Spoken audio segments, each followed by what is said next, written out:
Good morning students, I am doctor Ved Prakash. विद्यार्थियों, आज हम बात करेंगे उपभोक्ता व्यवहार के अंतर्गत उपभोक्ता व्यवहार के अध्ययन का महत्व क्या है।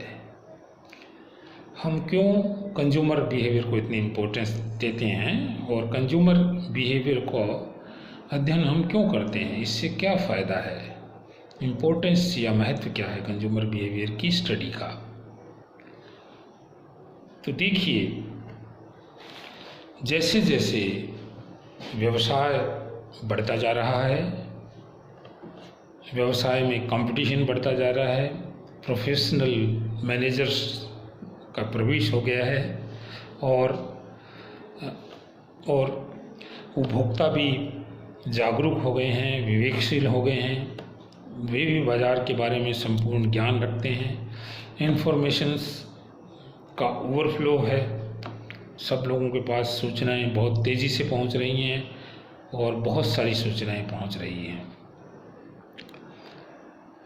इसलिए उपभोक्ता भी ये देखता है कि वो जो सामान खरीदे, जो वस्तु खरीदे, जो प्रोडक्ट खरीदे, वो अच्छी क्वालिटी वाला हो और उसकी प्राइस भी कॉम्पिटिटिव हो और इसके को परखने का, इसके बारे में जानकारी करने के साधन भी उसके पास में है।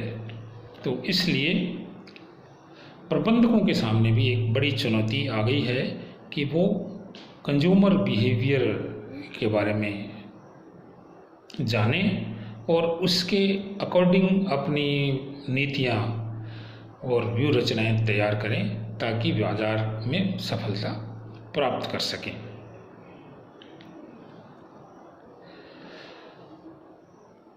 अपनी आवश्यकताओं के अनुसार वस्तुएं स्वयं खरीदने के लिए उपभोक्ता के पास जो जांचने परखने के साधन हैं, उनको ध्यान में रखकर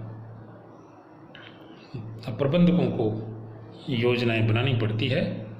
तो विपणन का दृष्टिकोण जो है वो आजकल कंज्यूमर ओरिएंटेड होता जा रहा है।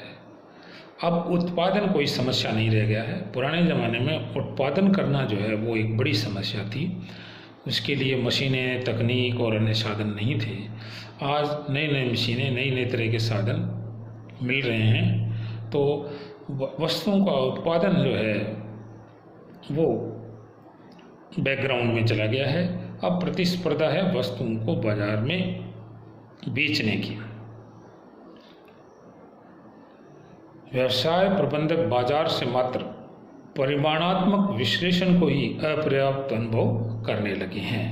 आज वे विपणन से पूर्व ग्राहकों के विक्रय व्यवहार की जानकारी परम आवश्यक मानने लगे हैं। तो उपभोक्ता व्यवहारों के अध्ययन को, महत्व को हम निम्न प्रकार से बतला सकते हैं। मार्केट डिफरेंस है, बाजार भिन्नताएं हैं। आधुनिक बाजार व्यापक तौर पर डिफरेंस बताता है।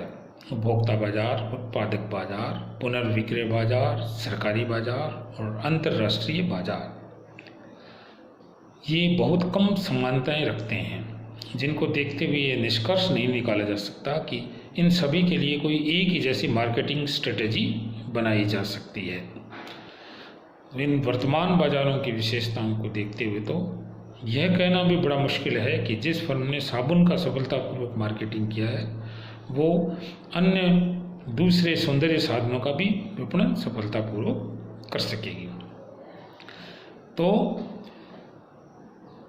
जिस विपणनकर्ता ने देशी बाजारों में सफलतापूर्वक विपणन किया है, वो विदेशी बाजारों में भी सफल हो जाएगा। जो सामान्य बाजार में काम कर रहा है, वो सरकारी उपभोक्ताओं को भी प्रभावित करने में कामयाब हो जाएगा, ऐसा भी नहीं है। तो बाजार की भिन्नताएं हैं और जैसा बाजार है, जैसे उपभोक्ता हैं, उसके अकॉर्डिंग प्रबंधकों को अपनी नीतियां बनानी पड़ेंगी। कीन कंपटीशन है, तीव्र प्रतिस्पर्धा है, जिसके कारण से भी उपभोक्ता व्यवहार की आवश्यकता के अध्ययन की ज़रूरत पड़ गई है। पुराने ज़माने में ज़्यादा कंपटीशन नहीं था। बाजार में हम सामान अगर अच्छा ढंग का, अच्छी क्वालिटी का उत्पादन कर लेते थे तो बाजार में वो सामान आसानी से बिक जाता था। बेचना इतना महत्वपूर्ण नहीं था जितना उत्पादन था। लेकिन अब उल्टा हो गया है। अब वस्तुओं का उत्पादन तो हम कर सकते हैं, लेकिन उसको मार्केट में बेचना तीव्र प्रतिस्पर्धा के कारण बहुत ही मुश्किल है। तो इस प्रतिस्पर्धा का मुकाबला करने के लिए भी बाजार के उपभोक्ता व्यवहार का अध्ययन जो है वो बहुत ही जरूरी है। इसी तरह से विपणन नीतियां, कार्यक्रम एवं निर्णयों पर प्रभाव। जो विपणन नीतियां हम बनाते हैं, विपणन के जो कार्यक्रम बनाते हैं, वो भी उपभोक्ता व्यवहार को देख करके बनाए जाते हैं।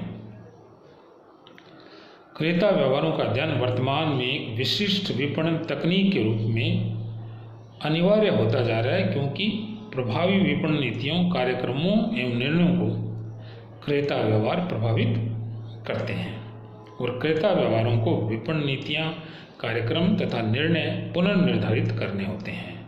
तो क्रेता व्यवहारों का अध्ययन संस्था की मूल्य नीतियों एवं वितरण नीतियों को भी प्रभावित करता है और उन्हें अधिक स्वीकार्य बनाने में भी सहयोग करता है।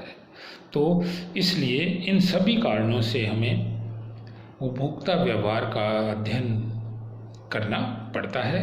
अगर हम उपभोक्ता व्यवहारों का अध्ययन नहीं करेंगे तो हम अपनी वस्तु को बाजार में तीव्र प्रतिस्पर्धा में बेचने में कामयाब नहीं होंगे। तो ये आज के लिए बस इतना ही, बाकी हम नेक्स्ट वीडियो में करेंगे। धन्यवाद। जय हिंद।